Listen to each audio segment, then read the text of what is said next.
Everyone, welcome back to my channel. This is Priya. I hope all are good and fine.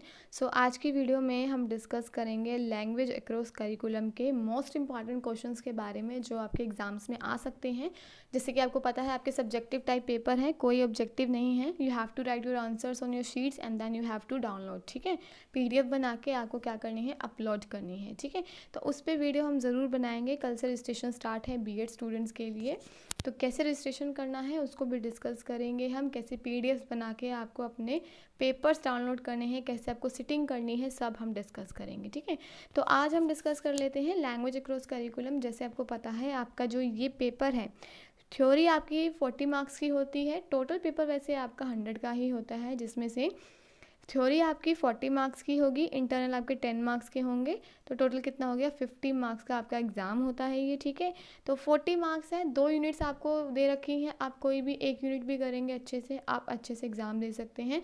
Pattern अभी वही है, do any 5 questions. अगर कोई और changes होते हैं या फिर इस पर भी कोई नोटिफिकेशन CRST अपनी साइट पर डालती है तो उसको हम डिस्कस कर लेंगे कि आपका एग्ज़ाम पैटर्न कैसा है। ठीक है, तो देखो जैसे इसमें सिर्फ 2 ही यूनिट है तो आपको ज़्यादा कुछ पढ़ने की नीड नहीं है इसमें, और ये सब्जेक्ट बहुत इजी है। फर्स्ट क्वेश्चन इसमें आपका कंपलसरी होता है। आई गेस कि इस बार ना हो, एग्ज़ाम पैटर्न अगर चेंज हुआ है तो। ठीक है, तो फर्स्ट क्वेश्चन में भी आपके मोस्टली 2 ही शॉर्ट क्वेश्चन होते हैं। Then unit first and unit second आपको करनी होती है। तो यूनिट फर्स्ट में से जो आपके इंपॉर्टेंट क्वेश्चन बनते हैं, एक तो आपको ये ज़रूर मिल जाएगा, meaning and benefits, needs and importance of language across curriculum approach. ठीक है, LAC का मीनिंग, उसका नीड, उसकी इंपॉर्टेंस क्या होती है, बेनिफिट्स क्या होते हैं। तो एक 16 मार्क्स का क्वेश्चन इसमें से आपका आएगा। सेकंड आपका functions of language in classroom learning, कि क्या क्या फंक्शंस होते हैं लैंग्वेज के क्लासरूम लर्निंग में, वो आपका बनेगा। एक आपका प्रिंसिपल्स ऑफ लैंग्वेज पे क्वेश्चन आ सकता है कि कौन कौन से प्रिंसिपल्स होते हैं लैंग्वेज के। तो ये 3 क्वेश्चंस आपको लैंग्वेज से रिलेटेड ज़रूर पढ़ने हैं, कि लैंग्वेज का मीनिंग आपको पढ़ना है, उसका बेनिफिट्स आपको पढ़ने हैं, उसकी नीड्स आपको पढ़नी है, दैन उसके प्रिंसिपल्स आपको पढ़ने हैं। ठीक है, तो ये आपको क्या करना है, यूनिट फर्स्ट का जो चैप्टर आपको गिवन है ये ज़रूर करने हैं। एंड दैन फंक्शंस भी करने हैं, कि लैंग्वेज के क्या क्या फंक्शंस होते हैं क्लासरूम लर्निंग में। जैसे आपको पता है क्या क्या फंक्शन होते हैं, एक्सप्रेसिव फंक्शन के लैंग्वेज के ज़रिए आप क्या कर सकते हो, एक्सप्रेस कर सकते हो, कम्युनिकेट कर सकते हो। ठीक है, डायरेक्टिव फंक्शन होते हैं उसके बाद उसकी इन्फॉर्मेशन आपको मिलती है लैंग्वेज की हेल्प से। तो एक इस तरह से क्या है, इसके फंक्शंस हो गए।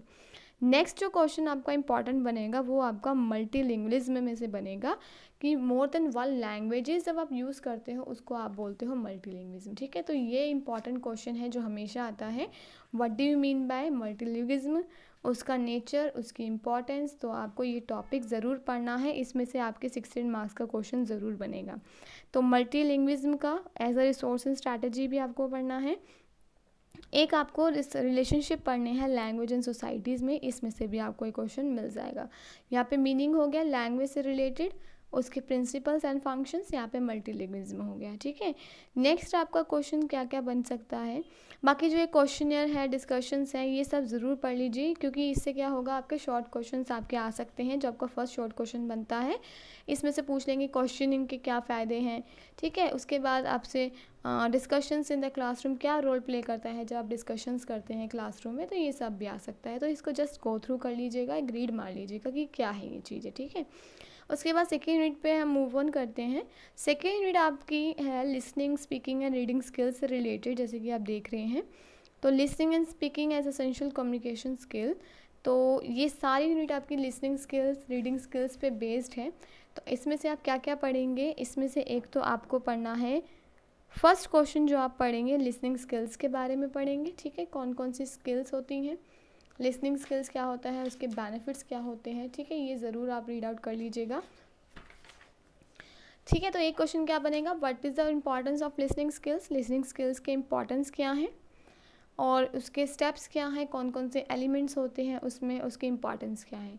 एक आप रीडिंग स्किल का पढ़ेंगे कि रीडिंग स्किल्स के कौन कौन से स्टेप्स होते हैं, कौन सी इंपॉर्टेंस होती है रीडिंग स्किल्स के। तो एक आपको रीडिंग स्किल से, एक आपको लिसनिंग स्किल से क्वेश्चन ज़रूर मिलेगा आपका 16 मार्क्स का। ठीक है, तो ये क्वेश्चंस आपको ज़रूर पढ़ने हैं। नेक्स्ट आपको scanning, skimming and extracting level information from the books, ये भी ज़रूर टॉपिक पढ़ना है, इसमें से भी क्वेश्चन ज़रूर आता है हमेशा। एक तो रीजनिंग, रीडिंग, स्पीकिंग स्किल्स आपको पढ़नी है, उनका meaning, importance, methods and steps. Next आपको स्कैनिंग, स्कीमिंग का टॉपिक पढ़ना है कि कौन कौन सी स्कैनिंग क्या होती है। जैसे कि अब आप पेपर देंगे, स्कैनिंग करेंगे ना, पेपर मतलब कि जब डॉक्यूमेंट्स होते हैं उसको आप डिजिटली कन्वर्ट करते हैं, उसको स्कैनिंग बोलते हैं। अब जब आप एक एग्ज़ाम देंगे आपको भी यही करना है, आप पेपर में लिखेंगे, दाना उसको स्कैन करके डिजिटली आप क्या करोगे, कंप्यूटर में डालोगे, अपलोड करोगे। तो उसका मीनिंग क्या है, उसके क्या फ़ायदे होते हैं, क्यों हम स्कैनिंग करते हैं आजकल, तो ये सब आपको पढ़ना है। स्कीमिंग पढ़ोगे। स्कीमिंग का मतलब होता है कि आप कुछ इन्फॉर्मेशन जो है ना, जैसे एक टॉपिक है उसमें से आप कुछ जो की पॉइंट्स हैं उसको पढ़ लेते हो, जस्ट गो थ्रू करने के लिए कि पूरा जो टॉपिक है वो आपको क्या बताने की कोशिश कर रहा है। ठीक है, तो स्कीमिंग क्या होती है, ये होती है। क्या होती है स्कीमिंग? स्कीमिंग वो प्रोसेस होता है जिसमें आप सिर्फ मेन आइडियाज़ रीड करते हो पैसेज में से, या कोई भी टॉपिक आप पढ़ रहे हो तो आप एक मेन पॉइंट्स पढ़ लेते हो ताकि आप ओवरऑल जो वो टॉपिक आपको बताना चाहता है ना, आपको उसका मीनिंग पता चल जाए। वो होती है आपकी स्कीमिंग। उसके बाद एक्सट्रैक्टिंग रेलिवेंट इन्फॉर्मेशन, मतलब बुक में से कोई रेलिवेंट इन्फॉर्मेशन एक्सट्रैक्ट करके रख लेना, उसको हाईलाइट करके रख लेना, वो सब। तो एक क्वेश्चन आपका इसमें से बनेगा। ठीक है, 16 मार्क्स का। तो सेकेंड यूनिट में से आपको क्या क्या करना है, स्किल्स आपको अच्छे से पढ़नी है सारी, स्कीमिंग, स्कैनिंग पढ़ना है आपको। उसके बाद ये आपके टास्क हैं, कौन कौन से टास्क आपको असाइनमेंट्स के, प्रैक्टिकल्स के टाइम पूछे जा सकते हैं, वो है। उसके बाद आपके ये जो writing to learn to understands हैं, इसमें से भी आप एक गो थ्रू कर सकते हो। 16 मार्क्स का क्वेश्चन नहीं बन सकता, इसमें से आपके शॉर्ट क्वेश्चंस बन जाएंगे। तो मोस्ट प्रोबेबली अगर आपको आए इस पेपर में डू एनी 3, आपको सिर्फ 3 ही क्वेश्चन करने हैं क्योंकि 40 मार्क्स का पेपर होगा। तो आप फर्स्ट यूनिट अच्छे से कर लीजिए। फर्स्ट यूनिट में मल्टीलिंग्विज्म और लैंग्वेज अक्रॉस करिकुलम अप्रोच, इनका मीनिंग, नीड, इंपॉर्टेंस है, ज़रूर आएगा क्वेश्चन। अगर आप ये 2 कंप्लीट कर लेंगे, आपको फिर एक क्वेश्चन और करना पड़ेगा जो कि आप फर्स्ट जो आपका शॉर्ट क्वेश्चन होता है ना उसमें से कर सकते हैं। ये सेकेंड यूनिट में इम्पॉर्टेंटली है कि आपका ज़रूर रीडिंग या लिसनिंग स्किल में से क्वेश्चन आ सकता है, तो वो ज़रूर पढ़िए। ठीक है, ये क्या है आपके लैंग्वेज अक्रॉस करिकुलम के इंपॉर्टेंट क्वेश्चंस हैं जो कि आपको आपके एग्ज़ाम्स में मिल सकते हैं। तो प्लीज़ अच्छे से तैयारी कीजिए, क्योंकि जिस हिसाब से CRSU ने क्या किया है, आपको इंस्ट्रक्शंस दी हैं फुलफ़िल करने के लिए, गाइडेंस बहुत स्ट्रिक्ट दिए हैं। इतनी भी नहीं है, बट जो बच्चा ज़्यादा सोच रहा है कि बहुत ही डिफ़िकल्ट है, इतनी नहीं है, नॉर्मल है। जस्ट मिरर का एक कुछ एक्स्ट्रा वर्क उन्होंने दे दिया है, उसको डिस्कस कर लेंगे। उसके बाद सिंपली आपको कैमरा ऑन, जैसे अपने पिछली बार MCQ एग्ज़ाम्स में भी आपका कैमरा ऑन था, वैसे ही आपको क्या करना है, इस पर शीट्स पे लिखना है। शीट्स पे लिख के आपको स्कैनिंग करके PDF बना के देन अपलोड करनी है। ठीक है, तो टेंशन नहीं लेनी, कोई ज़्यादा इंस्ट्रक्शंस नहीं है।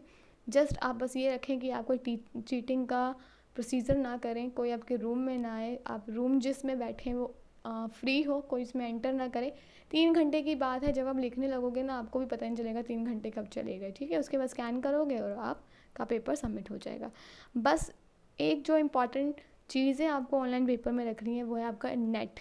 अगर आपका नेट अच्छा है तो आप सारा पेपर अच्छे से कर सकते हो। ठीक है, तो आई होप आपको इंपॉर्टेंट क्वेश्चंस अच्छे से समझ आ गए हो। अगली वीडियो में हम दूसरे subject understanding disciplines and subjects जो है आपका, उसके इंपॉर्टेंट टॉपिक्स को डिस्कस करेंगे।